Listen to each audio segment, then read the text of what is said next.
Oke, rekan-rekan sekalian, kita ketemu lagi di kesempatan kali ini kita akan bicara tentang manajemen lalu lintas ya. Oke, sebentar saya izin untuk share screen. Nah, ya kita akan coba bicara terkait dengan manajemen lalu lintas ya. Jadi manajemen lalu lintas ini eh, suatu keharusan ya untuk mencegah terjadinya kecelakaan lalu lintas, menjaga safety atau keselamatan ketika berlalu lintas atau berkendara, maka perlu adanya manajemen lalu lintas yang baik. Kita akan coba bicara dari apa sih permasalahan lalu lintas yang ada di muka bumi ini. Sebenarnya banyak sekali rekan-rekan ya masalah-masalah lalu lintas yang kita temui di sekitar kita. Pertama jelas kemacetan atau traffic jam. Kemacetan atau traffic jam ini sering kita temui di kota-kota besar atau daerah-daerah urban. Kalau kita di Indonesia itu ya kita temukan di kota besar seperti Jakarta, Surabaya, Bandung, Semarang, Yogyakarta, Makassar, Medan, dan sebagainya. Nah, kemacetan ini salah satu permasalahan yang sering kita temui. Ya, kalau kemacetan seperti ini kan merupakan ini ya, merupakan imbas ya dari kendaraan yang sangat banyak. Mereka tumpah di dalam satu ruas jalan, kemudian ruas jalannya tidak mampu menampung seluruh kendaraan dengan baik. Jadi masalah pertama kemacetan. Masalah kedua adalah polusi. Ya karena kendaraan yang berjumlah banyak dan terus tumbuh, baik itu kendaraan bermotor, kendaraan roda 4 sampai kendaraan besar dan jenis kendaraan yang lain, maka polusi di sini sangat banyak sekali yang dihasilkan. Ini juga merupakan permasalahan lalu lintas yang kita temui dan ini merupakan salah satu permasalahan yang berdampak pada lingkungan. Kemudian berikutnya ada angkutan umum. Ya, jadi permasalahan angkutan umum di kota-kota besar itu juga jadi masalah. Kenapa? Karena sebenarnya angkutan umum itu merupakan solusi ya, solusi dari adanya permasalahan lalu lintas. Cuma eh, angkutan umum sendiri itu masih menimbulkan permasalahan juga, masih menimbulkan PR juga bagi suatu negara. Kemudian parkir. Jadi kalau kita bicara parkir, banyak ya yang parkir misalkan di badan jalan atau parkir-parkir di luar badan jalan tapi juga menimbulkan masalah. Misalkan ya kalau parkir di badan jalan yang menimbulkan masalah kemacetan. Kalau misalkan parkirnya itu misalkan di tempat tertentu, maka kemudian perlu lahan dan sebagainya. Jadi parkir juga merupakan sebuah masalah ya. Kemudian berikutnya ketertiban lalu lintas. Jadi ketertiban lalu lintas itu ya lalu lintas yang tertib ya. Ini di beberapa negara-negara berkembang menjadi masalah. Kenapa? Karena perilaku berkendara ini cenderung tidak tertib atau semaunya, artinya tidak mematuhi peraturan yang berlaku. Nah, maka dari permasalahan-permasalahan tadi, maka berikutnya perlu arahan-arahan ya untuk mengatasi permasalahan tadi. Salah satu arahannya, yang pertama adalah pengembangan transportasi massal. Jadi transportasi yang bisa mengangkut banyak orang. Dan pengembangan transportasi massal ini harus transportasi yang bersifat tertib ya, tertib, kemudian aman, kemudian memberikan kelancaran, efisien, dari sisi waktu, dari sisi biaya, dan juga terjangkau. Jadi untuk mengatasi permasalahan tadi ya harusnya kita mengembangkan transportasi massal yang ini ya, tertib, aman, lancar, efisien, dan sebagainya. Kemudian berikutnya mempertahankan kualitas lingkungan. Jadi transportasi massal ini itu merupakan salah satu solusi atau arahan yang harus dilakukan untuk mengatasi permasalahan tadi. Nah, tadi kan salah satu permasalahan kan adalah masalah polusi ya. Maka kalau bisa arahannya ketika dilakukan sesuatu atau solusi itu harus mempertahankan kualitas dari lingkungan hidup. Jadi jangan sampai misalkan ada solusi yang diberikan tapi solusinya justru malah memperburuk kualitas lingkungan hidup. Itu jangan. Kemudian berikutnya keterpaduan antar dan intramoda. Jadi antara satu moda sama moda yang lain itu kalau bisa dia terpadu. Misalkan antara moda transportasi darat sama moda transportasi, misalkan transportasi laut atau moda transportasi udara. Jadi kalau bisa terkoneksi. Antar moda atau intramoda, misalkan sama-sama transportasi darat, tapi antara yang eh, kereta api dengan misalkan bus atau kemudian dengan jenis transportasi yang lain itu saling terkoneksi. Kemudian mengembangkan manajemen transportasi perkotaan. Jadi eh, transportasi di perkota ini perlu ada manajemen atau perlu ada pengaturan. Perlu ada pihak-pihak yang mengatur, membuat regulasi, kemudian ada pihak-pihak yang melakukan pengelolaan. Nah, itu arahannya. Nah, kalau bisa di dalam mengembangkan solusi, itu kalau bisa dihindari seperti ini, dihindari ada misalkan pelebaran jalan. Jadi kan kita mungkin berpikir, wah kalau semisal ya, biar nggak macet ya jalan diperlebar gitu. Itu bukan solusi. Jadi kalau bisa di dalam memberikan solusi itu kita jangan hanya terpacu pada memperlebar jalan. Hindari pelebaran jalan atau misalkan pembangunan jalan baru. Karena dengan adanya pembangunan jalan baru atau pelebaran jalan, maka demand-nya juga akan meningkat terus. Jadi arusnya juga akan meningkat terus. Jadi malah meningkatkan permintaan sebenarnya. Kita memperbanyak supply, itu sama saja kita memperbanyak permintaan. Atau misalkan kita membangun jalan layang atau jalan tol, sebenarnya itu merupakan solusi yang bukan prioritas ya, kalau bisa dihindari. Kalau semisal kita bisa menemukan cara lain yang berkaitan dengan transportasi massal, itu lebih baik. Kemudian berikutnya, efisiensi pergerakan. Jadi kalau bisa pergerakan-pergerakan lalu lintas itu dibuat seefisien mungkin. Jadi pergerakannya tidak terlalu jauh, tidak terlalu panjang.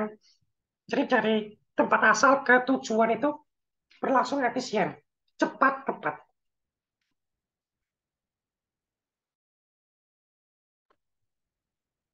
Nah, untuk strategi manajemen lalu lintas, maka pertama kita bisa melakukan sistem pengontrolan lalu lintas. Jadi lalu lintas itu dikontrol, dilakukan pengontrolan. Nanti salah satu kita cara melakukan pengontrol lalu lintas itu dengan cara mengendalikan arus atau kita mengendalikan sinyal di simpang. Kemudian ada juga informasi kepada pemakai jalan. Jadi kita memberikan informasi bisa berupa himbauan atau bisa berupa info-info untuk pemakai jalan. Itu juga bisa. Road pricing itu jadi berkaitan dengan harga ya, biaya yang dikeluarkan untuk melintasi suatu jalan. Kemudian modifikasi operasi angkutan umum, ya jadi angkutan umum dimodif atau dilakukan modifikasi, atau kita memodifikasi pemakai jalan. Nah, ini kita coba bedah ya satu persatu ya dari 5 strategi manajemen lalu lintas ini. Pertama kan strateginya adalah pengontrolan lalu lintas. Jadi kalau pengontrolan lalu lintas itu kita bisa mengontrol di dua tempat. Satu di simpang, satu pada jalan masuk atau keluar simpang. Jadi simpang itu kan tempat pertemuan arus kendaraannya dari berbagai macam pendekat. Jadi kalau kita mengontrol lintas, kita bisa mengoptimalisasikan lampu lalu lintas. Jadi optimalisasi itu ya, kalau semisal arusnya sedikit ya, uh, sinyalnya nggak terlalu lama. Kalau semisal arusnya besar, itu baru kemudian sinyalnya baru lama. Jadi dioptimalisasi. Atau kemudian pemasangan pemindahan lampu lalu lintas. Jadi terkadang ada lampu lalu lintas yang tidak efektif ketika dipasang. Misalkan harusnya terlalu sepi ya, terlalu sedikit. Tapi dipasangnya lampu lalu lintas itu tidak efektif. Bisa dipindahkan atau mungkin dihilangkan. Kemudian prioritas angkutan umum ini, jadi lagi-lagi angkutan massal ini menjadi salah satu solusi yang prioritas sekali. Jadi misalkan pada simpang ya kita bisa melakukan kontrol, di mana kalau angkutan umum itu bisa terus berjalan. Kalau kendaraan pribadi atau kendaraan bukan umum itu kemudian baru berhenti. Nah, bisa dilakukan rekayasa seperti itu. Kemudian koordinasi lampu lalu lintas. Ya, jadi lampu lalu lintas satu dengan lampu lalu lintas lain itu kemudian terkoneksi atau terkoordinasi.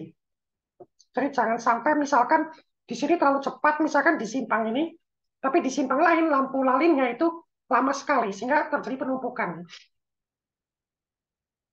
Nah, kemudian itu pada simpang ya, kontrol pada simpang. Kita juga bisa kontrol pada jalan masuk atau keluar simpang.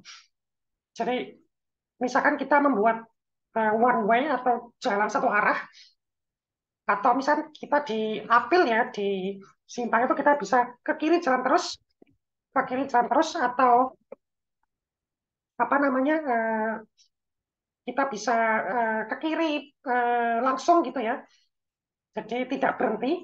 Kemudian berikutnya larangan belok kanan. Jadi kalau semisal belok kanan itu tidak diperbolehkan, ya harus lurus misalkan bisa begitu. Jalan khusus untuk penduduk lokal juga bisa. Jalan khusus untuk penduduk lokal. Misalkan kalau penduduk lokal ya diberi prioritas atau diberikan jalur khusus. Atau kemudian berikutnya kita bisa membuat kontrol pada jalur. Misalkan pada jalur-jalur tertentu dilarang mobil yang kurang dari 3 penumpang ini yang kita sudah tahu ya, sudah diterapkan di Provinsi DKI Jakarta. Jadi eh, satu mobil itu minimal harus ada 3 penumpang. Kalau kurang dari 3 penumpang, itu kemudian akan diberi tindakan sanksi. Kemudian ada jalur yang dapat dibalik arah. Jadi ada jalur yang kita bisa putar arah atau putar balik. Atau ada jalur-jalur khusus untuk angkutan umum. Misalkan ada jalur-jalur busway. Atau misalkan ada jalur-jalur khusus untuk sepeda misalkan. Tapi kalau sepeda bukan angkutan umum ya. Jadi ya kalau angkutan umum yang sering kita temui ya busway atau mungkin di kota-kota besar lain ada tram dan sebagainya. Kemudian penggunaan tepi jalan atau kerap. Kerap. Jadi di tempat-tempat tepi jalan atau kerap. Misalkan strateginya kita melarang parkir. Dilarang parkir di tepi jalan atau kerap. Atau misalkan kita menempatkan halte-halte bus di kerap-kerap itu. Ya, ini untuk menunjang juga transportasi publik. Kemudian penempatan daerah bongkar muat barang. Ya, jadi kalau misalkan ada tempat-tempat tertentu yang harus bongkar muat barang, maka diatur sedemikian rupa. Dan juga misalkan mengatur PKL ya, mengatur misalkan pedagang-pedagang yang biasa mangkal di tepian-tepian jalan itu diatur sedemikian rupa sehingga tidak mengganggu kelancaran lalu lintas. Kemudian kita juga bisa mengontrol kecepatan kendaraan. Misalkan ada pembatasan kecepatan minimal atau pembatasan kecepatan maksimal. Maka kecepatan kendaraan di jalur itu atau di jalan itu bisa dikontrol.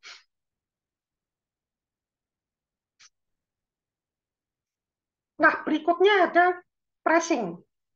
Pricing ini tarif ya. Jadi kalau kita bicara tarif itu ada macam-macam tarif ya. Misalkan kalau kita di jalan ya itu ada tarif tol. Kalau pricingnya pertama tarif tol. Kalau kita mau melewati jalan itu ya kemudian kita harus bayar. Pricing di jalan juga bisa berupa pajak kendaraan atau pajak menggunakan kendaraan. Tapi kalau di negara kita yang teraplikasi pajak kendaraan ya, itu merupakan bagian dari strategi pengontrolan. Atau tarif parkir. Jadi kalau misal tarif parkir mahal kan orang nggak mau parkir ya gitu ya. Jadi misalkan ada parkir di badan jalan, oh, kalau mahal kan orang nggak mau parkir. Nah, jadi mengontrol tarif parkir juga menjadi cara untuk mengatur atau merekayasa lalu lintas. Atau tarif parkir diatur sesuai itu waktu. Misalkan kalau parkir misalkan di jam-jam sibuk, mahal. Kalau parkir di jam-jam nggak sibuk murah. Nah, bisa begitu. Atau diatur parkir-parkir di lokasi A itu lebih mahal, di lokasi B itu lebih murah. Karena lokasi A lebih mahal, kenapa? Karena lebih padat lalu lintasnya. Bisa begitu. Kemudian berikutnya ada tarif angkutan umum. Jadi ya kita bisa uh, mengurangi tarif ya, itu kan merangsang orang ya, merangsang orang untuk menggunakan angkutan umum. Kemudian misalkan perbedaan tarif pada jam puncak. Jadi kalau misalnya orang naik pada jam puncak, itu lebih mahal dibandingkan ketika naik pada bukan jam puncak. Kemudian misalkan pembebasan tarif pada waktu pindah kendaraan. Jadi misalnya kita naik dari busway koridor 1 ke koridor 2 gitu ya. Nah itu tidak tidak ada tarif lagi kalau misal dia nggak keluar-keluar dari apa keluar-keluar dari halte gitu ya. Itu juga bisa. Jadi orang nggak perlu nambah lagi apa tarif lagi buat bayar lagi itu nggak perlu. Kemudian perbedaan tarif berdasarkan umur atau pekerjaan. Ya ini juga bisa kita lakukan ya. Misalkan kalau golongan-golongan misalkan pekerja yang misalkan eh, lebih mungkin menggunakan kendaraan pribadi, mereka diberi tarif lebih murah ketika naik kendaraan umum. Jadi mereka kan beralih dari kendaraan pribadi ke kendaraan umum. Atau misalkan karcis berlangganan. Nah, itu strategi pricing. Atau modifikasi operasi angkutan umum. Jadi misalkan kita modifikasi jalur trayeknya diperluas gitu ya, biar bisa menjangkau banyak lokasi atau banyak wilayah. Bisa juga modifikasi jadwal. Misalkan operasinya ditingkatkan sampai malam atau mungkin selain sampai malam juga lebih pagi misalkan. Yang tadinya misalkan hanya 12 jam menjadi 24 jam misalkan begitu. Atau misalkan efisiensi jumlah penumpang. Jadi misalkan dalam satu trayek misalkan sudah diatur satu bis itu berapa kapasitas penumpangnya. Atau efisiensi pembayaran karcis, misalkan pembayaran karcis itu menggunakan apakah misalkan uang elektronik atau misalkan dengan e-money yang sudah ada atau mungkin dengan cara-cara tertentu yang bisa dikembangkan. Nah, itu bisa dilakukan modifikasi. Atau misalkan modifikasi dari perpindahan moda. Misalkan halte, ini kan halte orang bisa turun, naik lagi, bis dengan jalur lain dan sebagainya. Letak halte juga bisa dimodifikasi. Artinya ditempatkan di tempat-tempat yang strategis. Atau kemudian ada fasilitas park and ride. Jadi kemudian misalkan ada tempat parkir di haltenya. Jadi orang misalkan datang ke situ pakai sepeda atau pakai sepeda motor, parkir di situ kemudian naik kendaraan umum. Jadi dia tidak perlu ke kantor menggunakan kendaraan pribadi. Kemudian integrasi antar moda ini, jadi antar satu moda, misalkan bis dengan kereta atau bis dengan misalkan dengan uh, apa namanya angkutan udara misalkan, jadi integrasi antar moda. Jadi misalkan busway bisa juga misalkan mengantar penumpang ke bandara. Kemudian perbaikan kenyamanan di halte. Ya, misalkan haltenya ya dikasih AC atau dikasih hiburan TV atau apa biar lebih enak gitu ya, tidak panas, tidak membosankan dan sebagainya. Bisa juga kemudian efisiensi manajemen. Jadi maintenance-nya kendaraan itu diperbaiki. Jadi ya kendaraan yang sering macet ya sering-sering di maintenance biar beroperasi dalam keadaan prima. Keamanan juga, misalkan sering dicek cek remnya, sering dicek-cek spare partnya, dicek bannya dan sebagainya. Kemudian angkutan umum ini juga bisa dimodifikasi dari sisi ukuran, misalkan diperbesar kalau terlalu sempit, kalau terlalu kecil. Kenyamanan juga bisa diperbaiki, misalkan gimana kursi tempat duduknya, gimana tempat berpegangannya, itu bisa dimodifikasi. Atau modifikasi pemakai jalan. Jadi misalkan ada jalan-jalan tertentu yang dimodifikasi. Misalkan jalan ini khusus untuk angkutan umum. Jalan ini misalkan khusus untuk motor atau jalan ini khusus untuk kendaraan pribadi roda 4. Jadi modifikasi pemakai jalan itu juga bisa. Nah, itu rekan-rekan terkait dengan manajemen lalu lintas ya, dan juga tadi cara-cara atau strategi di dalam melakukan manajemen lalu lintas. Ya, semoga bisa menambah ya wawasan dan pengetahuan kita. Terima kasih banyak dan sampai ketemu di kesempatan berikutnya. Terima kasih.